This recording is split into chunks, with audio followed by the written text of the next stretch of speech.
Selain itu pemirsa, jumlah masyarakat yang buta huruf di Kabupaten Oku meningkat dibandingkan tahun lalu. Buta huruf ini terjadi di kelompok usia 20 tahun ke atas.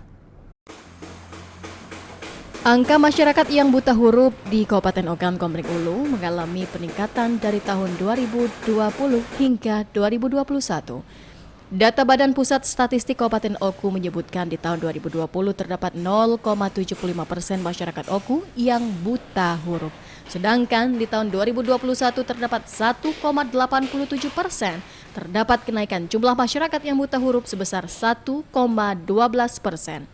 Kepala Badan Pusat Statistik Kabupaten Oku, Budi Rianto menyatakan paling banyak masyarakat yang buta huruf terjadi pada kelompok usia 20 tahun ke atas, sementara lansia menjadi potensi tertinggi buta huruf di Kabupaten Oku. Persentase buta huruf di Kabupaten Ogan Komering Ulu tahun 2020 itu sekitar 0,75% dan tahun 2021 sebesar 1,87%. Meningkat, Pak ya? Meningkat sedikit lah, hampir 1% selama 1 tahun. Ya. Jadi kelompok umur yang mengalami potensi buta huruf cukup tinggi itu ada di kelompok umur 50 tahun ke atas. Ya.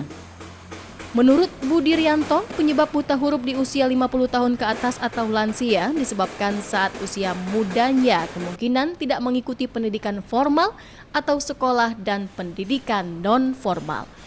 Dari Ogan Komering Ulu, Widori Agustino iNews melaporkan.